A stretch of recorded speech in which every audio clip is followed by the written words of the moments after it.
Hello and welcome to Elving the Railways.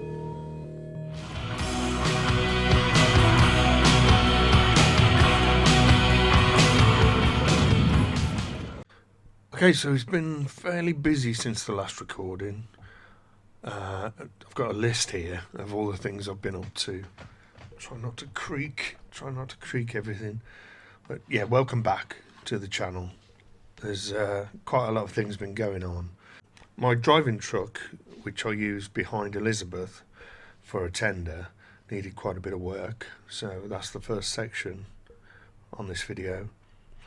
Then I had my third steaming of the year and tested the tender out, and that went pretty well.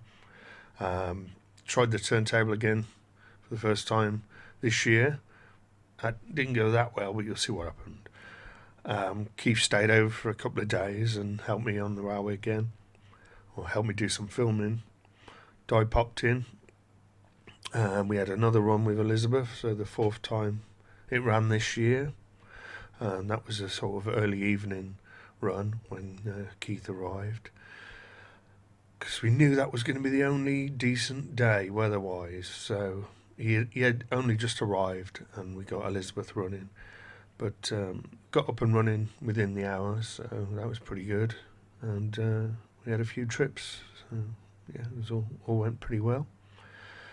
I've got a few scenes of the line, just quiet little scenes while the road near here is closed, so you don't get all the traffic noise, which makes a nice change. So there's a few of those. A little bit more track work that I've done with ballasting and various things. There's a little segment on the 5-inch gauge which is in such a poor state now, I'm sort of unsure which way I'm going to go with that one. I did some work on the little shelter down at Primrose Bank station. It needed levelling, it got too far, because basically I just put all the spoil over there, and not long after that I made the shelter. Well, it's certainly sunk to some degree, and so I had to jack it up with a car jack and then prop it up and then sort of refix it in place. I've done quite a lot more work to it as well, as you'll see.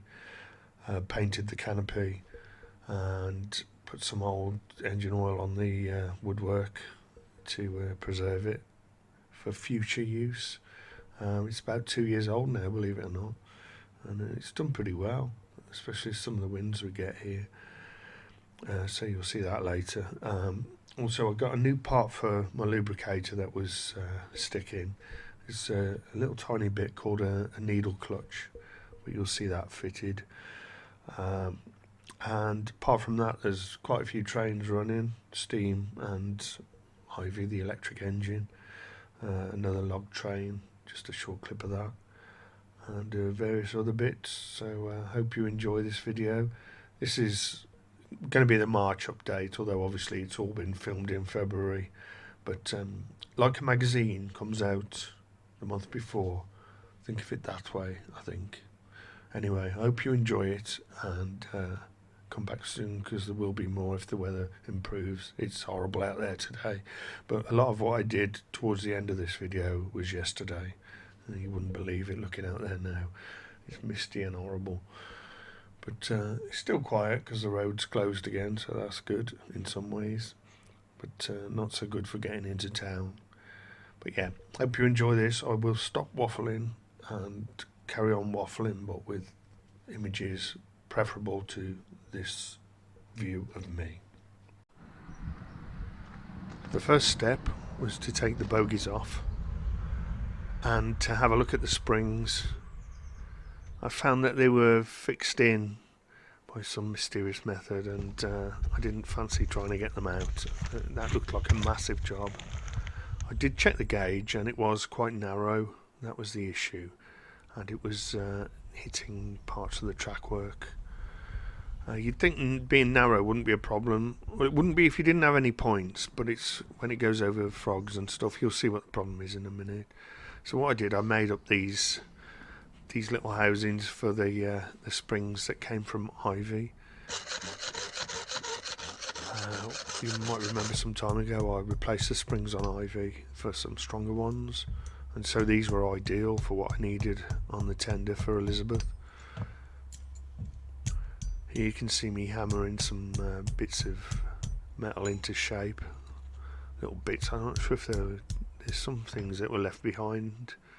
Might be tingles or something. I'm not quite sure what they are, but I'm sure someone can tell me.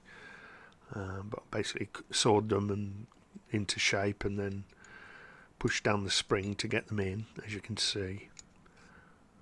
And yeah, just knocked them in. And I had 2 steam-ins after this, and they haven't moved at all.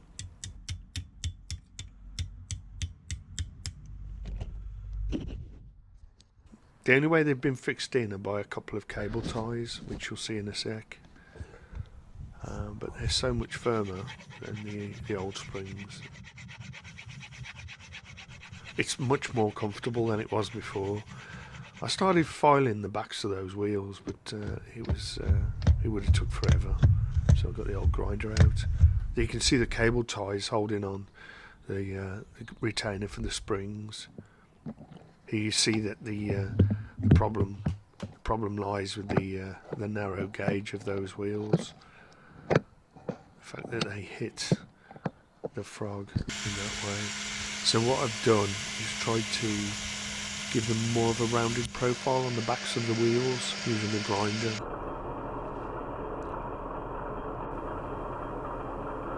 I thought it looked quite good with a bit of slow motion, with a few sparks coming at you.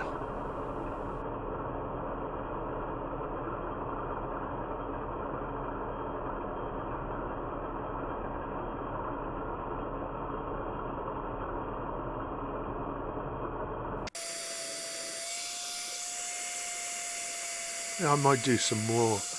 When I did the test run afterwards, it was pretty good. Most of the frogs get cleared quite easily now. There's only one that was really, it still sort of bangs over a bit. It clears it every time, but it's just not as comfortable as it should be. But I think that frog could be ground down slightly as well. So it's the sort of check rail on the frog that's causing the issue, but it only happens with those wheels because they're out of gauge slightly. Just trying to finish off a bit there with the hand file just to give it a bit more of a smooth face. That's both the bogies back in position.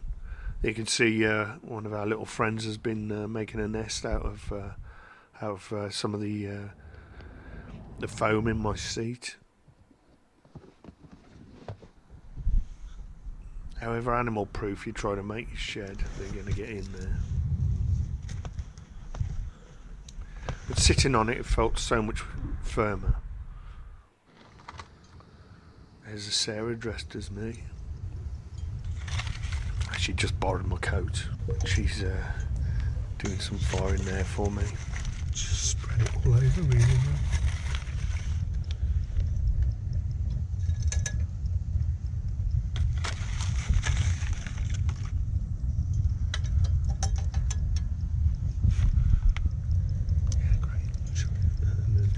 Shut it up with a, that's it.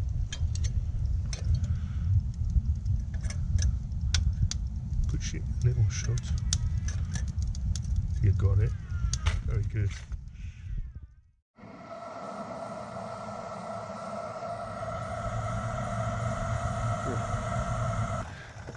So I'm pretty certain this was the 3rd run with Elizabeth this year.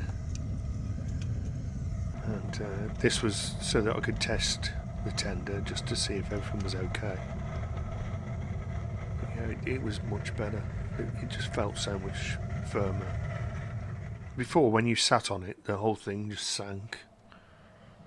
But now you don't get that effect at all.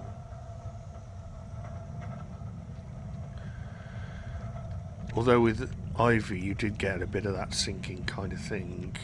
It was more of a rocking issue, whereas because the tender's so much lighter than Ivy, you don't get any of it at all using the same springs. I was just doing some runs backwards and forwards, just seeing how things felt.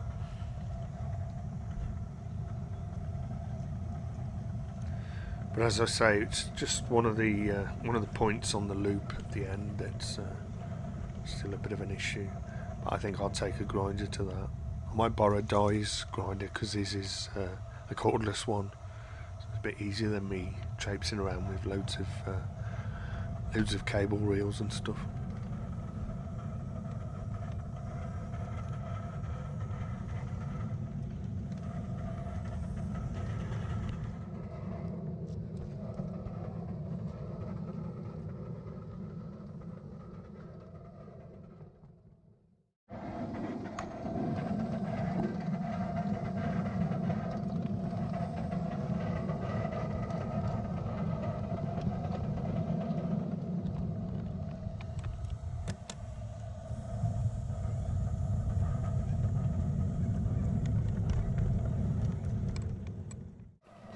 I think this was the first time I'd been round under the tunnel storage shed this year. The first one was quite successful.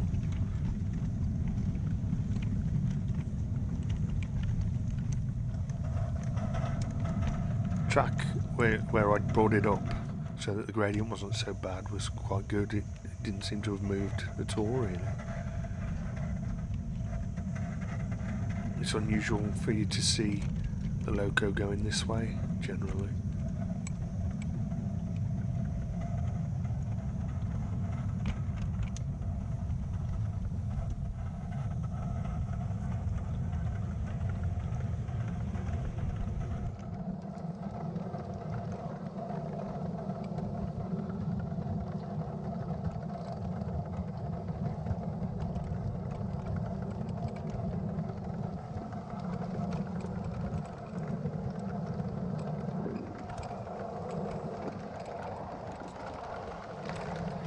I think this is a whole run going from the start all the way around the balloon loop and then back.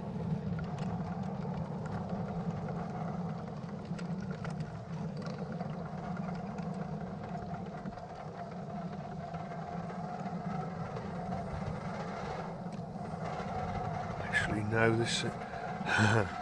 this is where I derailed on a piece of slate that had mysteriously appeared since I last went round a few minutes prior to that. This is me putting Elizabeth on the turntable, and it wasn't completely successful. It wasn't the fault of the turntable, it was entirely my fault. And Sarah had just made me that drink as well.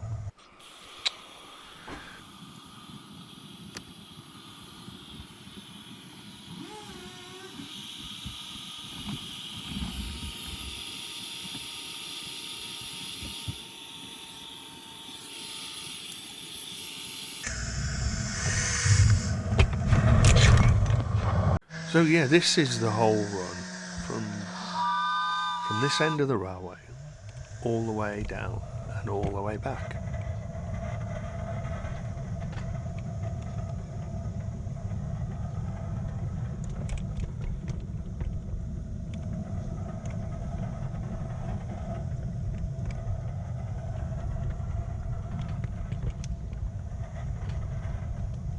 The engine's steaming lovely now, it's doing really well.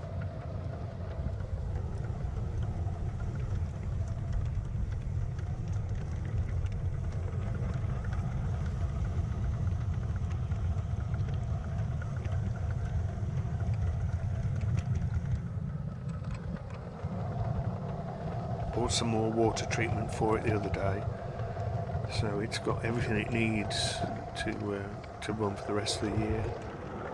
Depending on how much I run it, I suppose.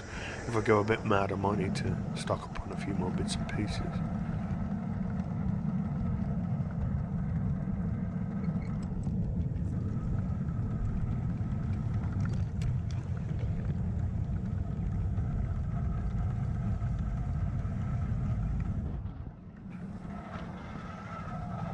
The things you need really are coal, charcoal, water treatment, oil, 2 different types of oil, and you need paraffin. Is that about it? Oh, a bit of grease, WD-40. That's probably about it. Well, you need water, but we've got plenty of that. It was a clear run that time. No big bits of slate in the way, thankfully. The only engine that didn't have a run during this filming for this video has been scammed, but I think it was on the last one, if I remember right.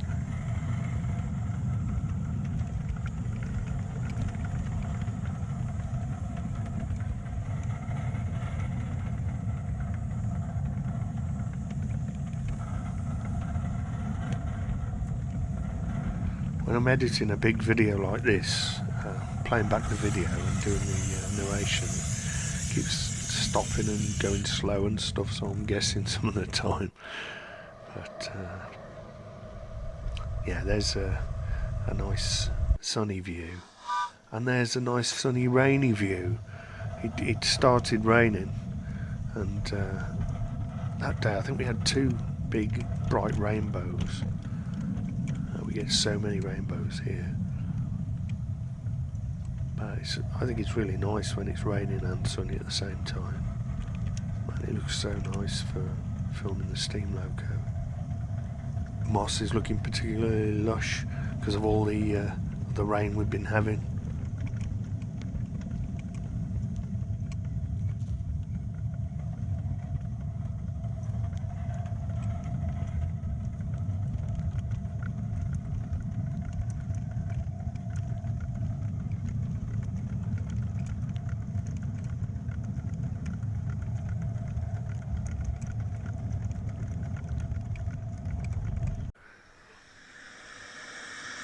And there's one of the rainbows.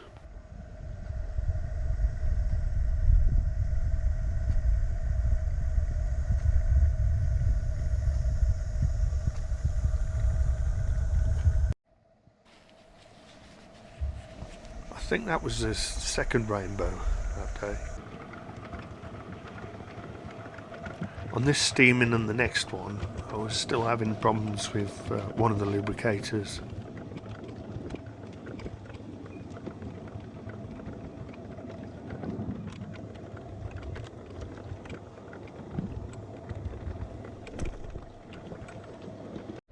Here he is, it's Di. Nice surprise visit there, mate. I was turning this round on the turntable. I had a bit of a disaster. I spilt my tea and everything. That's not good, is it? Nightmare, mate. That's bad driving. Really bad. I don't know what I'm doing. I shouldn't be allowed, to be honest. Right, matey. I've got Keith here. He's filming me today. And we've probably got just enough light to get the steam engine running, hopefully. So I'm being as quick as I can. We'll see what happens. Look at that belly. It's got to go.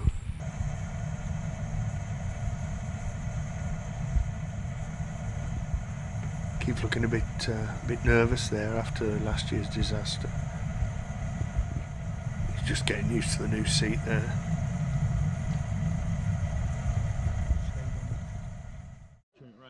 You can turn it. You can go either way if your knees will fit. But are your knees as small as my knees? Yeah. Is your bum right back? Eh? Is your bum back? Your bum? Yeah, put your bum right back. Aye. You should be able to fit your knees in, maybe. That's it. Try that now. Try turning. It's a bit cold, isn't it? It is cold. Oh, there's Sarah. I think I've mentioned before, Keith was on the railway with me. He'd been on the railway a lot longer than me.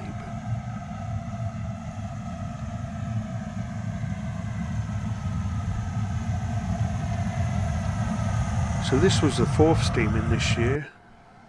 And as I say, this was early evening, late afternoon. Having a little shuffle round. Sarah was helping us. You've got to just flip this. Yeah, this one, love, please. So can you kick it as well? Where? You kick it. Yes, I can. That's it, kick the blade, that's it. Oh.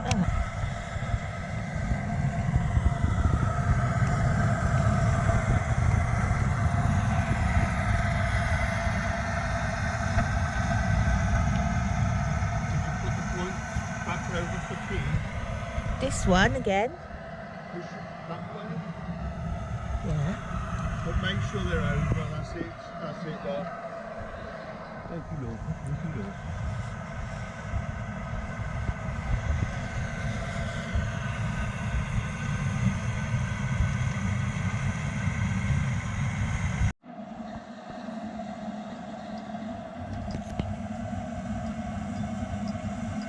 Lubricating around the loco before its first run of that day.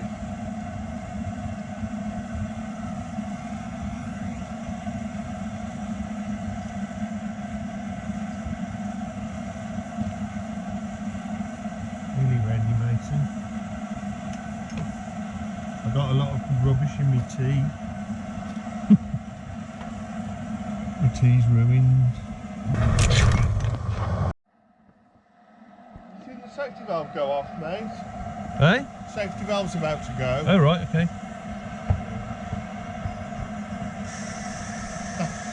Right on cue.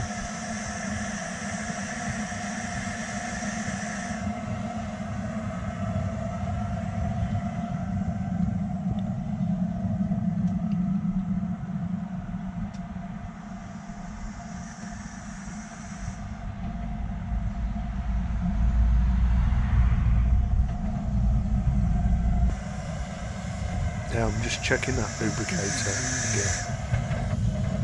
And yeah, once again it needed some carb cleaner to get it to operate. It was quite worn when I looked at the clutch, it was quite worn. So I ordered a new one. Yeah, I think there's a loose connection on this. Ah, yeah.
Can do if you like, mate.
last run.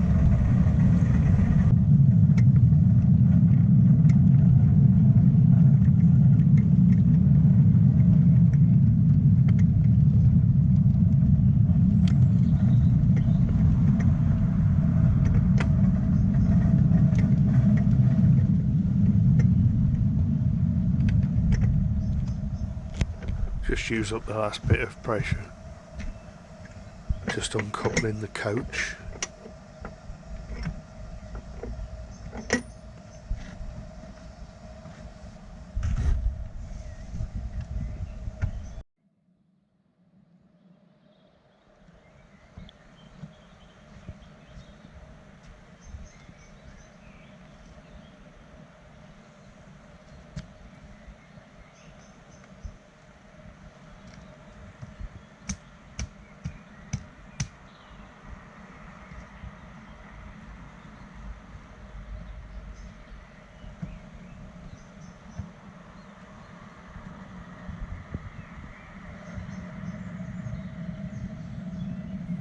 And I wasn't going in the wrong direction. I was just going forward to give it a bit of a run up, because it's a bit of a gradient back up to the shed.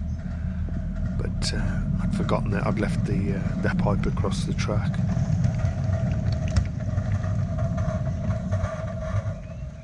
So I left the hose pipe in the way.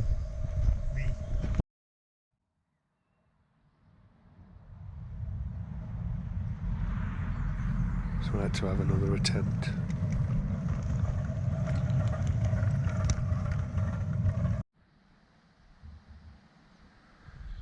Just heading towards the end of February now. Got a really nice day. It's very quiet because the road's closed except for access. So it's lovely and peaceful. I've just been doing some ballasting, which I can show you in a minute. Something that hasn't survived quite so well is my shelter, which, as you can see, is at a bit of an odd angle. And as you can see here, I've got my car jack here, so I'm going to see if I can level it up this afternoon.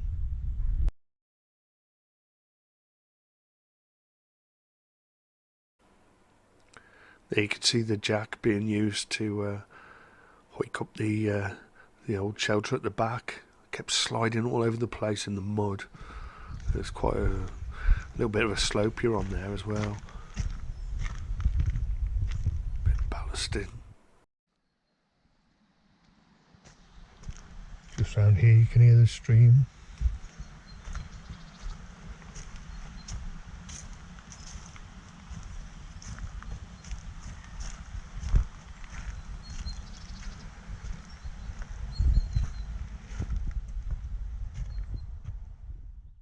Lots of mud that's come up from the line, and some of the sleepers that were buried have started to rot quite badly, so at some point I'm going to have to dig some of them up. They have been down there for quite a few years now, so they're not doing too badly. Got plenty of coal and charcoal and paraffin. I've ordered some water treatment as I've almost run out of that. I've been doing a feasibility study down here for a possible future plan, but I'm not going to say anything in case it don't happen. But suffice to say, it would involve a lot of digging. A massive plant that I got from Mike, my landlord mate, pub landlord mate, that's doing well. Surprised at that. Very well. Keeps them spiking me in the posterior there.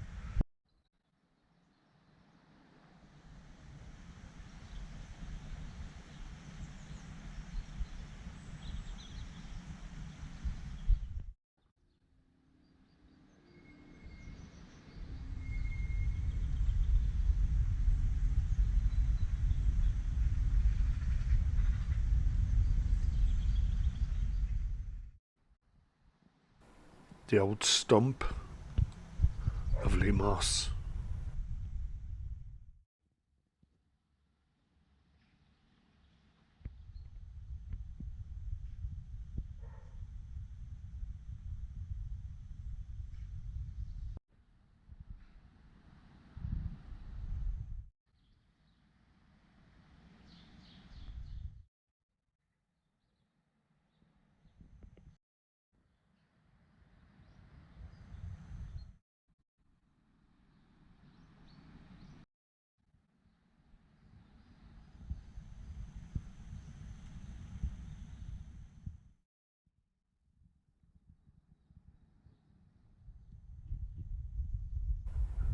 You can see the shelter before its restoration.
There's the view of the Ivy Railway 7¼ inch from the 5-inch. The viaduct don't look too bad, but the rest of it's in a terrible state. We had some flooding around the back of the house. So yeah, this was yesterday morning, and it was a right windy day. You can see it's much more level now, the shelter, than it was. Well, it's properly level now, I think. More on that later. So here's the lubricating system here, and you can see how it's linked up. There's the arm there that links it up to the valve gear, and the bit that needed replacing you can't see there, but I'll show you in a sec how it all fits together.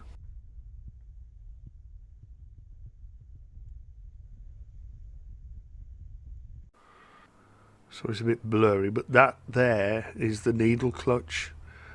I didn't know what it was called until I looked it up, and there it is, Loctited into the arm, the lubricator arm there, and a little demonstration of how it works. It locks one way and goes the other way. It's amazing how it works. Actually, I'm still not quite sure how it works, but yeah, it does work. And now you can see it in action, all linked up again. This is a proper pull cord that I decided to make for Ivy, and you can actually pull it and the engine will stop. It did work like that before, but it was like a little knob on the end of it. Another log train. And now I've painted the canopy. And there I've painted it with old engine oil. Looks nice and dark now, rather than faded. And I've built up a little tiny stone wall at the bottom, just dry, to fill in the gap. Still gaps in it. Loads of gaps in it. It's a rough old thing, but I like it. It's got character. A bit like me. I don't know if I like me though. Oh, and I found that had come off the engine off Ivy when we had the disaster when Keith derailed around that corner. And yeah, I found that amongst the slates. And that's where it used to go. So I cleaned it up a bit, glued it back in place, as you can see. So it's been returned to Ivy. Just hammered that bit in there to help level things even more, because that was a little bit out and it was annoying me. And I've been using the old engine oil on some sleepers, getting the engine oil from a mechanic friend of mine. So it just looks so nice with the setting sun here. I thought I'll do a little slow little run. Getting towards the end of the video now, so I thought, yeah, let's do a nice little relaxing bit.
Yeah, I got a laminator because it's so damp. Any posters you put on the wall, like in Ivy's shed, get a bit knackered. So yeah, I decided to use a laminator and use bits out of old books. Thanks for watching, and come back soon. Bye.